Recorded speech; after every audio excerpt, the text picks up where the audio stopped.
నేను ఉదయమే ఇక్కడ నుంచి నేను కేరళ వెళ్ళాను. నేను మార్నింగ్ వెళ్ళాల్సి వచ్చింది షూటింగ్ కోసం. షూటింగ్స్ కొంచెం చేసుకొని ఇవన్నీ స్టార్ట్ చేద్దాం అనుకునే లోపు నాకు ఇది జరిగిందని తెలిసింది. మళ్ళీ తిరిగి వచ్చి అన్నీ వచ్చేటప్పుడు నాకు ఈరోజు మార్నింగ్ తెలిసింది. చూశాను, నేను టీవీలో కూడా చూశాను, ఇన్సిడెంట్స్ అన్నీ చూశాను ఎలా జరిగినాయి అని. ముందస్తుగా జరిగిన ఆ ట్రైన్ తగలబెట్టడం అవన్నీ చూసుకుని బాధ కలిగించింది నాకు. ముఖ్య కారణం ఏ ఉద్యమం అయినా సరే, ఏదైనా సరే, నేనేం నమ్ముతానంటే అది ఎవరు ఏదైనా ఎలాంటి సమస్యలున్నా ప్రభుత్వానికి దృష్టికి తీసుకురావచ్చు, కానీ అది శాంతియుతంగా ఉండాలని నేను కోరుకుంటాను. అది అప్పుడే అది విజయవంతం అవుతుందని కోరుకుంటాను. కానీ దురదృష్టవశాత్తు ఇలా జరగటం నిజంగా చాలా బాధ కలిగించింది. దీనికి ముందుగా ఆలోచించాలి, ఇది ఎక్కడి నుంచి ప్రారంభమైంది అని చూస్తే ఈ కాపుల రిజర్వేషన్ అనేది ఒక్క రోజులో నుంచి వచ్చింది కాదు. ఒరిజినల్గా కాపులు బ్రిటిష్ కాలం నుంచి, బ్రిటిష్ రాజు ఉన్నప్పటి నుంచి, ఉమ్మడి మద్రాస్ ప్రెసిడెన్సీలో ఉన్నప్పటి నుంచి వాళ్ళు బేసిక్గా బీసీలుగా పరిగణించారు.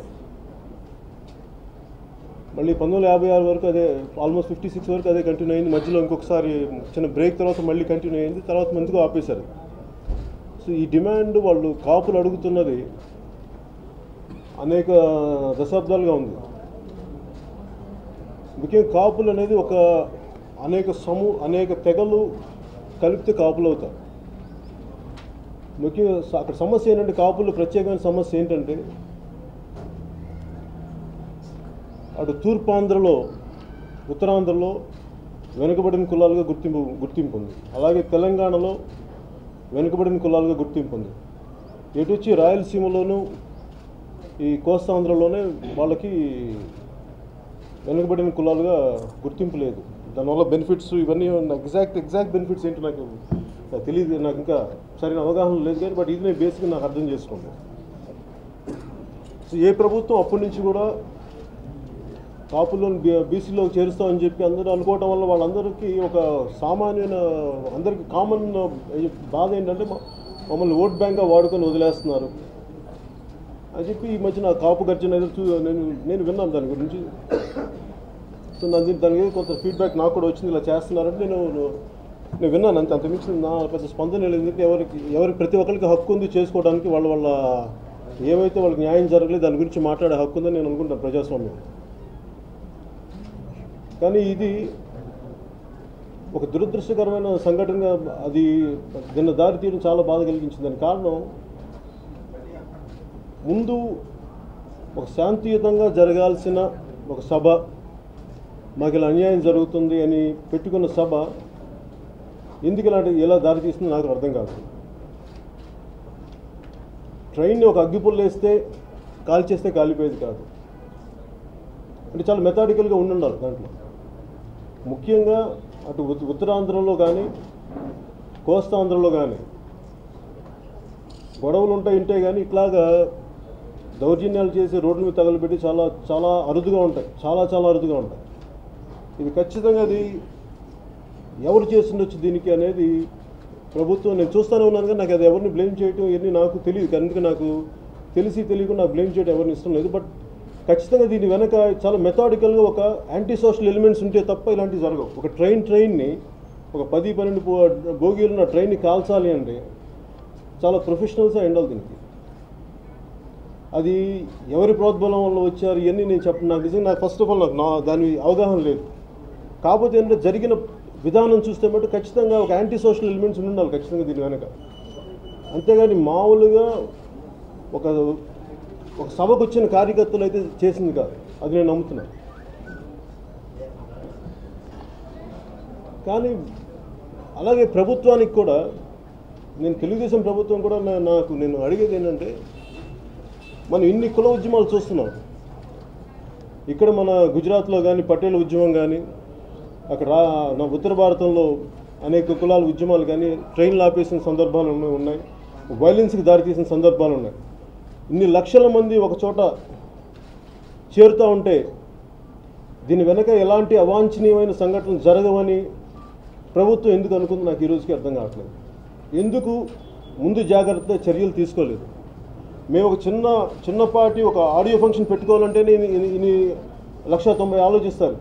మీకు ఎన్ని పర్మిషన్స్ ఉన్నాయి, ఎవరెవరు ఉన్నారు, ఏంటి ఉన్నారు, ఎలాంటి జాగ్రత్తలు తీసుకున్నారు. అలాంటిది ఇన్ని లక్షల మంది ప్రజలు ఒక పెద్ద సమూహం ఒక ప్రాంతానికి వచ్చి దీని గురించి మాట్లాడుతున్నప్పుడు ప్రభుత్వం ముందు జాగ్రత్త చర్యలు ఎందుకు తీసుకోలేకపోయింది నాకు అర్థం కాలేదు. నిజంగా వాళ్ళే తీసుకుని ఉంటే, నిజంగా అంత అడిక్వేట్ పోలీస్ ఫోర్సే కానీ ఉండుంటే ఇది జరిగేదా అన్న నాకు ఆలోచన కూడా ఉంది నాకు దీని మీద.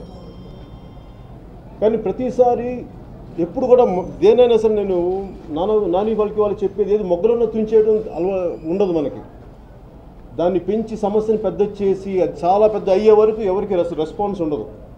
అప్పుడు కానీ ఎవరు రారు, ప్రభుత్వాలు రావు ముందుకి. ఇది గత సంవత్సరాలుగా ముఖ్యంగా టీడీపీ పార్టీ తెలుగుదేశంలో కాపుల రిజర్వేషన్ చూస్తామని చెప్పారు. చూస్తామని చెప్పినప్పుడు ఇది జనరల్గా ఆ కులస్తులకి చాలా అసహనం ఉంటుంది. దానికి కారణం ఇది ఒక్క తెలుగుదేశం పార్టీకి సంబంధించింది కాదు. గత దశాబ్దాలుగా దీన్ని చూడాలి, దీని సమస్యను అర్థం చేసుకోవాల్సింది. గత దశాబ్దాలుగా వెనుకబడిన కులాల నుంచి ఒక కొన్ని ప్రాంతాల్లోని కాపుల్ని ఫార్వర్డ్ క్యాస్ట్గా చేశారు. తిరిగి మాకు ఒకప్పుడు ఉన్న స్టేటసే కావాలని వాళ్ళు అడుగుతున్నారు. ఇది అనేక ప్రభుత్వాలు వాళ్ళకి చెప్పినవి చేస్తున్నాయి, ఇవన్నీ చేస్తాయని చెప్పి ఫినిష్ చేయట్లేదు. దాంట్లో భాగంగానే మన ముఖ్యమంత్రి గారు 2014 ఎలక్షన్లో చేసినప్పుడు కూడా ఆ భయాలు ఇది ఉండిపోయింటాయి వాళ్ళకు కూడా. ఇది జరుగుద్దా, ఇలా కమిషన్లు వేస్తారు, కమిషన్లు వేస్తే ఇవి జరగవు, ముందుకెళ్ళవు అంత. దానికి కారణం కూడా ఏంటంటే అనేక కమిషన్స్ వేశారు. ఉదాహరణకి అయితే ఇంకా పుట్టుస్వామి కమిషన్ అనుకో, ఆ కమిషన్ వేసినప్పుడు కూడా దాని నుంచి ఏ రిపోర్ట్స్ రాలేదు. ఫైనల్గా కమిషన్ వేశారు, దాని గురించి అవి ముందుకు వెళ్ళలేదు. సో ఈ కమిషన్స్ వల్ల ప్రయోజనాలు లేవని చెప్పేసి వాళ్ళు ఒక ఎక్స్ట్రీమ్గా ఈ సబ్ పెట్టుకున్నారు, ఇంత పెద్ద సమీకరించుకున్నారు. కానీ ప్రభుత్వం దీన్ని సరైన దృష్టితో సరైన ప్రతినిధులతో కానీ చర్చలు జరిపి నిజంగా వాళ్ళకి నమ్మకం కలిగించుంటే ఇలాంటి పరిస్థితి వచ్చిండేదానికి అన్న సందేహం నాకు కలుగుతా ఉంది. నాకు ముఖ్యంగా నిన్న జరిగిన పరిస్థితిని చూస్తే నాకు దీన్ని రాజకీయం చేయాలని కానీ రాజకీయ లబ్ధి పొందాలని కాదు, కానీ ఈ సమస్యకి ఒక సామరస్యపూర్వకమైన ఒక పరిష్కారం వెతకాలి. దీనికి అన్ని పార్టీలు కలిసి రావాలి. It's more than a blame game.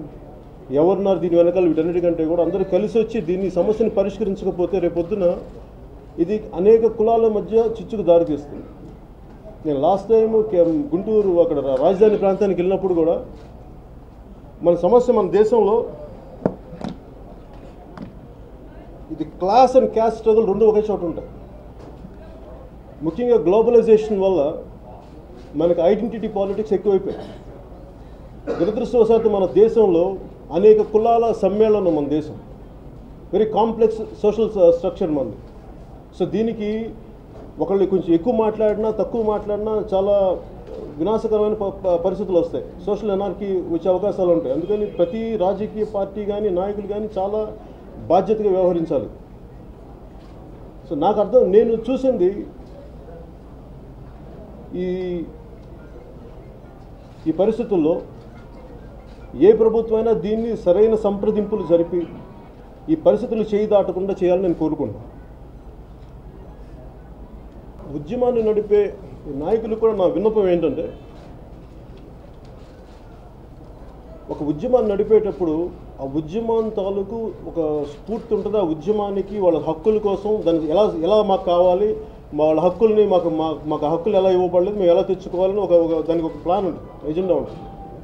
కానీ అది తప్పుదారి తీస్తే దీనికి హిస్టరీలో కూడా ఒక ఎగ్జాంపుల్ ఉంది. ఒక చౌరీ చౌరా ఇన్సిడెంట్ సహాయ నిరాకరణోద్యమంలో మహాత్మా గాంధీ గారు స్టార్ట్ చేసినప్పుడు అక్కడ దాదాపు 20 మంది పోలీసులని ఇలా తగలబెట్టేశారు అప్పుడు ఉద్యమకారు. దానివల్ల జరిగిన నష్టం ఏంటంటే ఒక 25 సంవత్సరాలు లేట్ అయింది స్వాతంత్రం రావడం. ఎందుకంటే సడన్గా గాంధీ గారు వెనకెళ్ళిపోయారు. ఇంకా మన భారతదేశం ప్రజలు ఇంకా రెడీగా లేరు స్వాతంత్రాన్ని తీసుకురావడానికి, శాంతియుతంగా సాధించే స్థితిలో ఇంకా లేరని చెప్పి వెనక్కి వెళ్ళిపోయారు. అలాగే ఏదైనా సరే ఒక ఉద్యమాన్ని ముందుకు నడిపేటప్పుడు ఆ ఉద్యమ నాయకులకి చాలా బాధ్యత వహించాలి. ఎందుకంటే ప్రజల్ని రెచ్చగొట్టే ప్రసంగాలు కానీ హక్కుని సాధించుకునే విధంగా ఉండాలి, కానీ మనుషుల్ని వాళ్ళ ఎమోషన్స్ని ఎగదోసేలా కానీ రెచ్చగొట్టేలా కానీ మాట్లాడుతుంది ఒక సోషల్ అన్రెస్ట్ వస్తుంది. దాంతోపాటు చాలా సున్నితమైన శాంతి భద్రత సమస్యలు వస్తాయి. ఇది ఆ ఉద్యమాన్ని నడిపే నాయకులు కూడా దీన్ని దృష్టిలో పెట్టుకోవాలని చెప్పి వారికి కూడా నేను విన్నపం చేస్తున్నాను. కానీ ఇలాంటి పరిస్థితుల్లో ఉన్నప్పుడు నిజంగా తెలుగుదేశం ప్రభుత్వం ముఖ్యమంత్రి గారు కానీ పోలీసు యంత్రాంగం కానీ ఇన్ని లక్షల మంది వస్తున్నప్పుడు ఎందుకు లా అండ్ ఆర్డర్ని ముందుగానే ఎందుకు పరిస్థితులు ఊహించలేదు? ఎందుకంటే ఈరోజు కొత్తగా వచ్చిన సందర్భాలు కాదు. మొన్న పటేల్ ఆందోళనలో చాలా దారుణాలు జరిగినాయి, చాలామంది చనిపోయారు, ఇవన్నీ గొడవలు అయినాయి. వీటన్నిటిని దృష్టిలో పెట్టి కూడా ముందు జాగ్రత్త చర్యలు ఎందుకు తీసుకోలేదు నాకు అర్థం కాలేదు. అలాగే దీని వెనక ఖచ్చితంగా కొన్ని యాంటీ సోషల్ ఎలిమెంట్స్ ఖచ్చితంగా ఉంటాయి. ఎందుకంటే చాలా మెథాడికల్గా ఆర్సనెస్లు చేసిన విధానం ఇది. చాలా ట్రైన్డ్ మనుషులే ఉండాలి దీనికి. లేదంటే ఒక ట్రైన్ తగలబెట్టడం ఒక మామూలు కార్యకర్తలకు కానీ ఇది ఖచ్చితంగా ఇది జరిగేది కాదు. దీని వెనక ఖచ్చితంగా ఒక యాంటీ సోషల్ ఎలిమెంట్ ఇది గ్రూప్ ఏదో ఉండాలి. దీన్ని సరైన పద్ధతిలో పోలీసు విచారణలో జరిపించి న్యాయం చేయాలి అని చెప్పి నేను మనస్ఫూర్తిగా తెలుగుదేశం వీళ్ళని కోరుకుంటూ, అలాగే మిగతా కులాలకి, మిగతా బీసీ కులాలకి నష్టం వాటిల్లకుండా వాళ్ళకి కాపులకి న్యాయం చేయగలిగితే మీరు ఇచ్చిన మాట నిలబెట్టుకున్న వాళ్ళు అవుతారు. దీన్ని మటుకు సరైన విధానంగా చేయకపోతే అది ఎలాగా చేయలేకపోతే మటుకు దయచేసి చేయలేకపోతున్నాం, ఈ పరిస్థితులు చేయలేకపోతున్నాం అని చెప్పండి. దాని తర్వాత వచ్చే పరిస్థితులు ఎలా ఉంటుందో నాకు తెలియదు కానీ బట్ అట్లీస్ట్ వాళ్ళని మీమాంసలో పెట్టి ఆ ఫ్రస్ట్రేషన్ ఎక్కువైపోయి ఆ పరిస్థితులు ఎలాంటి విపరీతాలకు దారితీస్తో తెలియదు కానీ దయచేసి ఎవరిని కూడా గాల్లో దీపం పెట్టకుండా కరెక్ట్గా కుదురుతుందా కుదరదా, కుదిరే పరిస్థితులు ఉంటాయా, అంతేగాని ఇలాగా పరిస్థితులు నెట్టివేసుకుని వచ్చే పరిస్థితుల్లాగా చేసుకుంటూ వెళ్ళిపోతే మటుకు ముందు చాలా ప్రమాదాలు ఉంటాయి దీనివల్ల. అందుకని అందరూ కూడా అన్ని పార్టీలు కూడా చాలా బాధ్యతగా వ్యవహరించాలి అని మనస్ఫూర్తి కోరుకుంటున్నాను.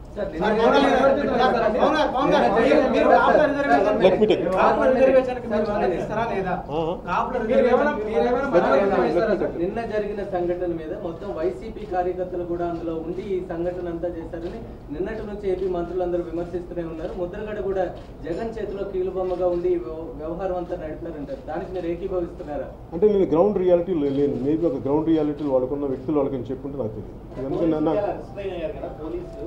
నిన్న చాలా రెచ్చగొట్టే పరిస్థితులు ఉన్నా కానీ పోలీసులు గాయాలైనా కానీ ఫైరింగ్ చేయకుండా ఇవన్నీ చేశారు. గవర్నమెంట్ వైపు నుంచి ఖచ్చితంగా రిస్ట్రైన్ వహించాల్సిన పరిస్థితి లేదు. ఈ ప్రభుత్వం ఏ ప్రభుత్వం ఉన్నా ఇలాంటి పరిస్థితులు ఉన్నప్పుడు ఖచ్చితంగా సహనం పాటించాల్సిన పరిస్థితి. ఎందుకంటే డ్యామేజ్ని మినిమైజ్ చేయాలి కానీ ఎక్కువ చేయడానికి కుదరదు. కాపుల రిజర్వేషన్కు మీరు మద్దతు ఇస్తారా లేదా ఒకటండి. రెండవది, ఏదన్నా ఏపీలో ఘటన జరిగినప్పుడు మీరు ముందుకు వస్తున్న మాట్లాడి వెనక్కి వెళ్ళిపోతారు. నిర్దిష్ట కార్యాచరణ ఏదో మీ పార్టీ వరకు లేరు. అక్కడ అమరావతి భూముల విషయంలో మీరు వెళ్ళి న్యూట్రల్గా మాట్లాడారు. ఇవాళ కూడా మీరు న్యూట్రల్గా నేను ఎప్పుడు న్యూట్రల్గా మాట్లాడలేదండి సార్. లేదు సార్, మీరు ఎంటైర్ మాట్లాడినంత కూడా ఎవరో ఉన్నారు వెనకాల మీరు చెప్పట్లేదు ఎవరు ఉన్నది.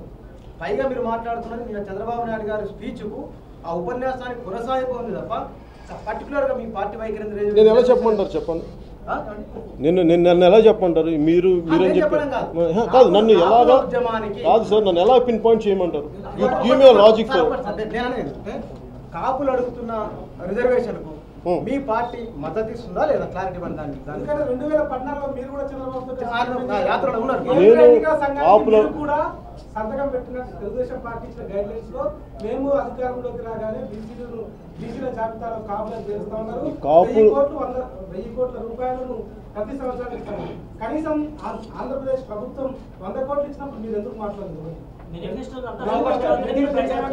నేను దయచేసి మీరు అర్థం చేసుకోవాల్సింది, నేను ఒక్క కులం కోసం పోరాడలేదు. నేను మొత్తం ప్రజలందరి కోసం పోరాడతాను. నేను వచ్చిన విధానమే కులాన్ని నుంచి అయితే నేను రాలేదు. నేను వచ్చిందల్లా నేను బేసిక్ నేషనల్ ఇంటిగ్రిటీ కోసం ఆలోచించే వ్యక్తిని. అంతేగాని కేవలం నేను ఖచ్చితంగా చెప్పాను కదా, చాలా అనేక కులాల సమ్మేళనం, వెరీ కాంప్లెక్స్ సోషల్ స్ట్రక్చర్. దీంట్లో నేను కూర్చోబెట్టి నేను ఎవరికైనా సరే సమస్యలు ఉన్నాయి. ఇక్కడ క్లాస్ అండ్ క్యాస్ట్ రెండు కలిపి మిళితం అనే మన పర్టికులర్ సొసైటీలో నాకేనండి ఇక్కడ ఖచ్చితంగా వాళ్ళకి ఇంతమంది వ్యక్తులు ఒక సమూహం కలిసి, కాపులు కావచ్చు, రేపు ఇంకో కులం కావచ్చు, ఎవరైనా కావచ్చు, వాళ్ళు గొంతెత్తి మాకు ఇలా అన్యాయం జరుగుతుంది అంటున్నప్పుడు ఖచ్చితంగా దానిపైన దృష్టి సారించాల్సి ఉంది. అంతేగాని నేను దాన్ని కూర్చోబెట్టి నేను ఎందుకు ఆ క్షణంలో మీరు మాట్లాడితే ఆ రోజున నేను తీసుకున్న political agenda it is not just for one cost, it is for the entire Indian integrity base మీద నేను పాలిటిక్స్లోకి వచ్చాను, not just for one cost. So నేను తీసుకుంది ఒక బ్రాడ్ ఎజెండాగా నేను తీసుకున్నాను, కానీ కన్ఫైన్డ్గా ఒక కాస్ట్ మీద నేను తీసుకున్నాను. సార్ చెప్పండి. ఇప్పుడు మీరు చెప్తున్నట్టుగా నేషనల్ ఇంటిగ్రిటీ దృష్టిలో పెట్టుకొని ఈ అసహనాన్ని వాటిని దృష్టిలో పెట్టుకొని మీరు ఏమైనా ఈ అంశాన్ని పరిష్కరించే దిశగా మధ్యవర్తిత్వం వహిస్తారా ప్రభుత్వానికి కాదు ఎప్పటి నుంచో ఉన్న ఈ ఇష్యూ సెటిల్ అవ్వడానికి మీరు ఏమైనా కృషి చేస్తారా? అంటే ఇది ముఖ్యంగా నేను అంటే మన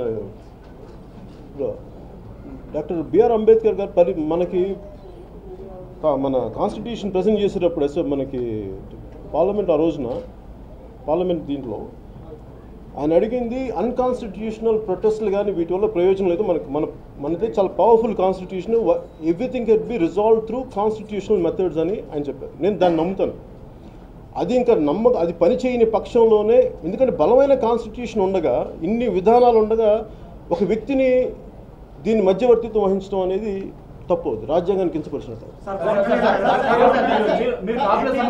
9 నెలల కాల పరిమితి పెట్టింది ఈ కాపులను బీసీలో చేర్చడానికి. 9 నెలల కాల పరిమితి నియమిస్తూ ఒక కమిషన్ ఏర్పాటు చేసింది. దాన్ని ఎందుకని ఈ కాపు సంఘాలు రెచ్చగొట్టే విధానంగా మాట్లాడుతున్నాయి అనుకోవచ్చాము. ఆల్రెడీ టైం బౌండెడ్ కమిషన్ వేసిన తర్వాత ఇప్పటికిప్పుడు ముందుకు వెళ్ళి ఉద్యోగం చేసి రోడ్డు ఎక్కుతున్నారంటే ఇది ఏదైనా మోటివేషన్ తో జరుగుతుంది అనుకుంటారా, పొలిటికలైజ్డ్ గా, లేదు నిజంగానే వాళ్ళు రోడ్డు ఎక్కారు అనుకోవచ్చు? అంటే నాకు ఆ గ్రౌండ్ రియాలిటీ ఎవరెవరు మాట్లాడారు ఏంటి అనేది నాకు అంత గ్రౌండ్ రియాలిటీ నేను మీరు చెప్తున్న కొంత అవగాహన ఉంది, కానీ నాకు దీన్ని అంటే మీరు అర్థం చేసుకోవాలంటే ఈ కులం ఏ కులం వేసారో అన్ని పార్టీలో ఉంది, మరి అది పార్టీ ఎజెండాగా కూడా మీరు ఆలోచించవచ్చు.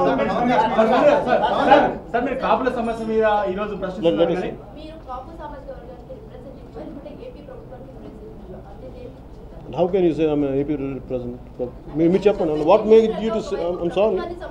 I'm sorry, madam. What made you to say that? What made you to say that I'm a representative of anyone? No, what made you to think?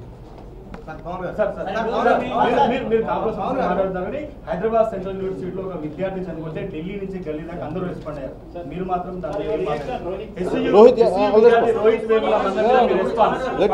let me respond. Instead of going further, could you please stick to only the crime accident? I will. Let me finish the main. First thing is whether it is Pawan Kalyan, Chandrababu Naidu or Narendra Modi, they have to accept the judgment of the Supreme Court. Irrespective of who are you, you have to accept the Supreme Court judgment. Supreme Court judgment clearly says unless you appoint a commission to come up with a report justifying this particular caste or community could be included. More than 50%. Otherwise, you cannot give that. Unless you have special reasons, that is true. No one can go. That's right. Now there is a personal leader coming and saying that unless you give it this within 24 hours, I will see. I mean, you will have to taste the music. That is the threatened by one leader.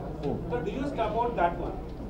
నేను బేసిక్గా believe in. On the one hand, there is a constitutional issue. Supreme Court bars any government, it's central or any even political party. On the other hand, the leader is coming and saying that if you fail to give it within delivery in 24 hours, you will have to listen to music. Whom you are going to support? దానికి సమస్య ఎలా ఉంది ఎందుకు వస్తుంటే sir, elections టైంలో కాన్స్టిట్యూషన్ని మేము ఇలా చేయగలం, ఈ వెసులుబాటు ఉంది అని చెప్పి political, not just I'm talking about TDP, గత దశాబ్దాలు ఏ పార్టీ వచ్చినా అంటే నాట్ జస్ట్ అబౌట్ ఒక్క కాపుల ఇష్యూ కాదు, ఏ ఇష్యూకైనా సరే మేము చేయగలం, మేము ఇలా చేయగలం అని చెప్పి ఒక మాట చెప్పి ఎలక్షన్ ప్రణాళిక వాళ్ళ మన మేనిఫెస్టోలో పెట్టినప్పుడు దాని నుంచి పర్యావసానం అనుకోవచ్చు, కానీ it is not something. I don't say it is anti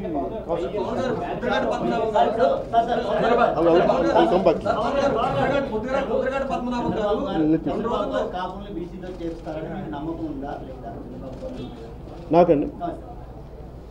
నేను దాన్ని ఎలా ఇప్పుడు చెప్పినట్టు మెయిన్ అది కాన్స్టిట్యూషన్గా రావాలి. సో ప్రాబ్లం ఏంటంటే మనకి 50%, మోర్ దెన్ 50% మనకి రిజర్వేషన్ ఆల్రెడీ ఎగ్జిస్టింగ్ దాని మీద మోర్ దెన్ 50% రావాలి, కొద్దిగా యాడ్ చేయాలి అంటే దానికి ప్రత్యేక కమిషన్ వేయాలి, దానికి ప్రత్యేకమైన పరిస్థితులు రావాలి, రాజ్యాంగ సవరణ చేయాలి. దానికి కాకపోతే ఇవన్నీ మనకి ఎలక్షన్స్ టైంలో ఇవన్నీ మనం చెప్పకపోవడం వల్ల నిజంగా నేను ఇలా చేసి మేము ఇలా చేస్తాం అనుకున్నప్పుడు ఈరోజు ఈ సమస్య ఉండదు ఇందాక వారు అడిగినట్టు. కాకపోతే ఏంటంటే సార్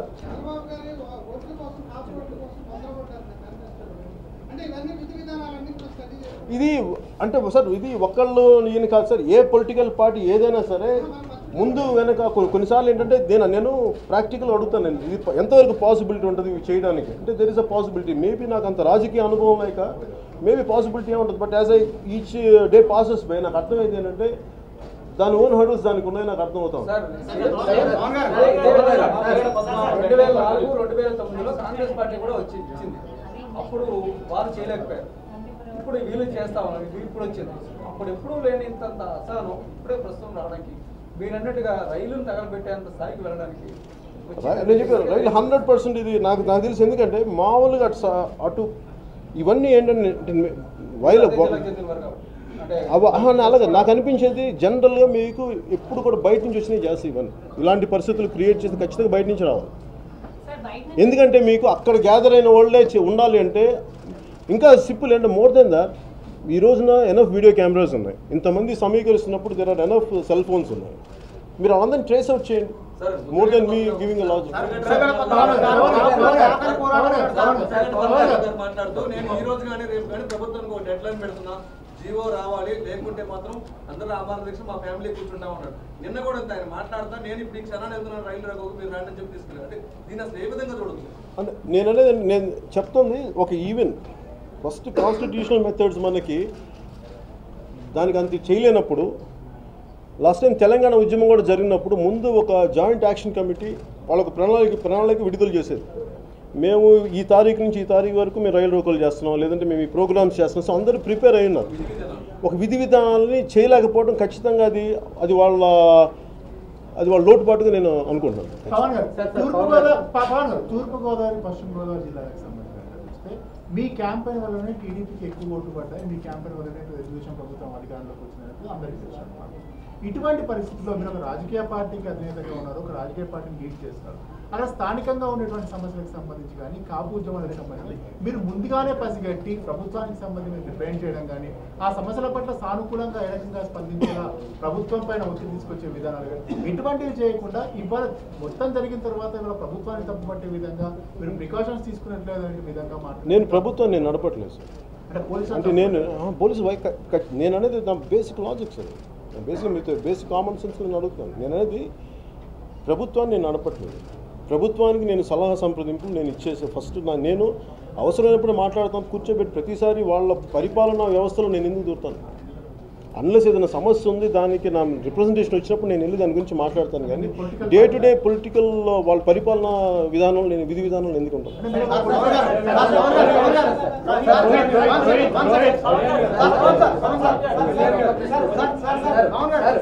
జనసేన ఒక రాజకీయ చంద్రబాబు గారు ఒక లేఖ రాశారు, అందులో 20 నెలల కాలంలో చంద్రబాబు నాయుడు కాపు వైఖరి కారణంగా ఏ రకమైనటువంటి పరిస్థితి వచ్చిందో భారత్ కూడా ఒక లేఖ రాశారు. చిరంజీవి గారు చేపట్టితో చంద్రబాబుతో బహిరంగ లేఖ రాయడం జరిగింది. ఇప్పుడు కొద్దిసేపు 20 నెలల కాలంలో చంద్రబాబు కాపుల పట్ల తీసుకున్న వైఖరి కారణంగానే ఈ రకమైనటువంటి పరిస్థితి వచ్చిందనేటువంటి అభిప్రాయం వ్యక్తం చేశారు. దాంతో మీరు ఏకీవిస్తారు? కాపులే కాదు, బీసీలు రైతులు కూడా ఉద్యమిస్తారు, ఉద్యమాలు ఆగవు, శాంతి భద్రతలకు పరిస్థితి తలెత్తితే అది ప్రభుత్వానికి బాధ్యతనే ఘాటైన లేఖ రాస్తారు. దాని మీద మీరు ఎలా స్పందిస్తారు? మీరు ఒక రాజకీయ పార్టీగా ఉన్నారు, బీసీలకు అన్యాయం జరగకుండా కాపులను బీసీలో చేర్చడం సాధ్యం అవుతుందా? మీ అవగాహన ఏంటో ఫస్ట్. ఇక్కడ మనకి తమిళనాడు ఎగ్జాంపుల్ అవుతుంది. Tamil Nadu think it reach almost 72%, 69%. అలా కర్ణాటక ఉంది, కర్ణాటక కొంత చేశారు కానీ కొంత ఆఫ్ చేశారు కర్ణాటక. సో పాసిబిలిటీస్ ఉన్నప్పుడు మేబీ నాకు ఆ పాసిబిలిటీ కనిపిస్తుంది.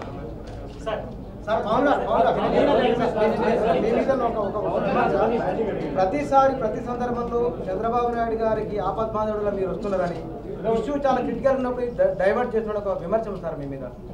మీరు అనుకోని విమర్శ నేను యాక్సెప్ట్ చేయండి.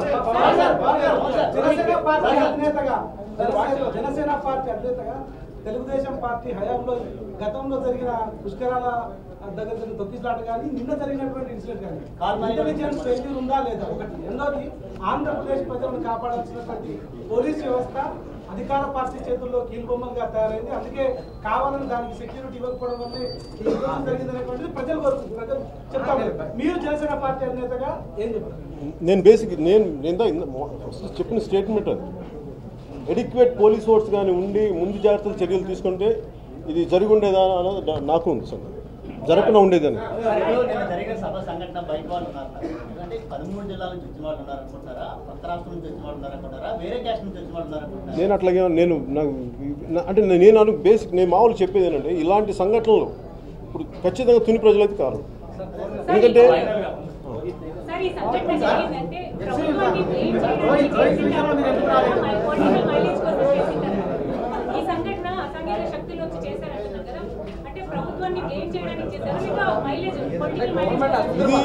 Very debatable question. నేను కూర్చొని ఒకటేనంటే ఇలాంటి జరిగినప్పుడు అనేక మంది అడ్వాంటేజ్ తీసుకుంటారు. అది ఎవరు వీళ్ళు అని చెప్పడానికి నిజంగా నాకు ఫస్ట్ ఆఫ్ ఆల్ నా దగ్గర నేను I'm not addressing the law and order situation. నేను వాళ్ళ మొక్కలు నేను ఎవరు చూడలేదు. బట్ ద నేచర్ చూస్తున్నప్పుడు, ఎందుకంటే ప్రతిసారి నేను సభల్లో కొన్నిసార్లు వెళ్ళినప్పుడు కూడా కొంతమంది అభిమానులుగా వస్తారు, వాళ్ళు ఇస్తుంటారు. సో వాళ్ళు జైలు కొడుతున్నారా లేదని చేతులు ఏమన్నా తెలియదు. వాటన్నిటి దృష్టిలో పెట్టుకుని నేను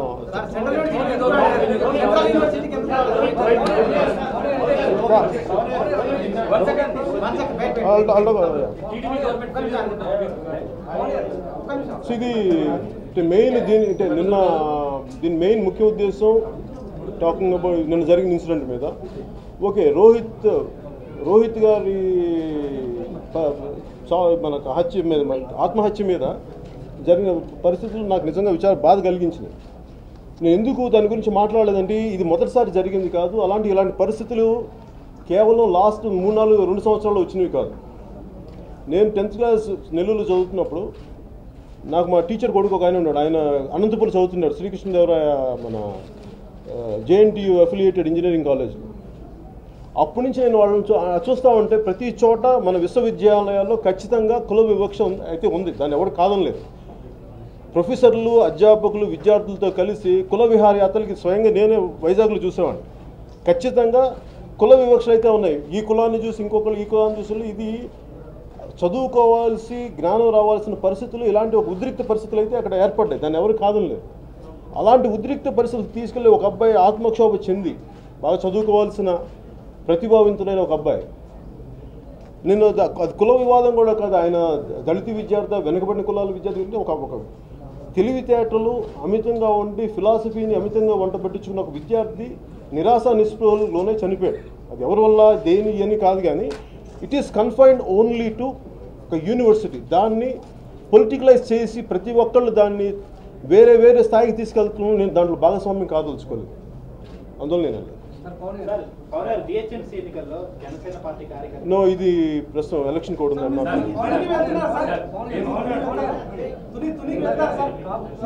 సంబంధించి ప్రభుత్వం ముందస్తు చర్యలు చేపట్టకపోవడం వల్ల ఇది జరిగిందని మీరు అంటున్నారు. ప్రభుత్వాన్ని సమర్థిస్తూనే మాట్లాడతారు. అంటే ఈ విషయంలో ప్రభుత్వం సార్, మీరు ప్రతిసారి ఒక పార్టీ అన్నాక మీరు తిట్టేసేసి ఇలా కాదు. నేను అనేది ఐఎమ్ టాకింగ్ అనలైటికల్గా. మీరు అనలైటికల్గా మాట్లాడుతున్నప్పుడు మీరు అనలైటికల్గా మాట్లాడుతున్న అలా నేను అనలైటికల్గా మాట్లాడుతున్నాను తప్ప నేను నిజంగా నేను ఒక పార్టీని సపోర్ట్ చేసేలాగైతే నేను ఇట్లా మాట్లాడను కదా.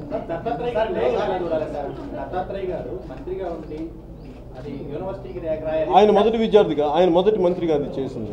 ఇది అనేక ఈ సిస్టంలో అది ఎప్పటి నుంచో ఉంది, బిఫోర్ బీజేపీ ఉంది, దానికి ముందు నుంచి ఉంది. మనం దీన్ని ఒక సమస్యను కేవలం 2-3 సంవత్సరాల నుంచి కాకుండా నేను ముందు నుంచి చూడాలని నేను కోరుకుంటున్నాను.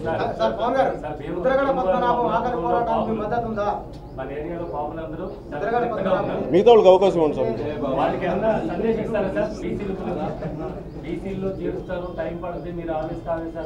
మళ్ళీ చెప్పండి సార్, మళ్ళీ చెప్పండి సార్. అక్కడ బాబులందరూ చాలా ఉద్రిక్తంగా ఉన్నారు ఇప్పుడు ప్రజెంట్. వాళ్ళకి మీ సందేశం ఏమైనా ఇస్తారా? బాబు నేను అంటే నా విన్నపం ఏంటంటే ఏదైనా సరే సాధించుకోవచ్చు వితిన్ శాంతి భద్రతలకి దెబ్బతినకుండా. ఏదైనా ఏ ప్రొటెస్ట్ చేయొచ్చు, శాంతి భద్రతలు కానీ రోజువారీ ప్రజా జీవితాలకు కానీ ఇంకెవరికి ఇబ్బంది కలగకుండా ఏదైనా సాధించుకోవచ్చు.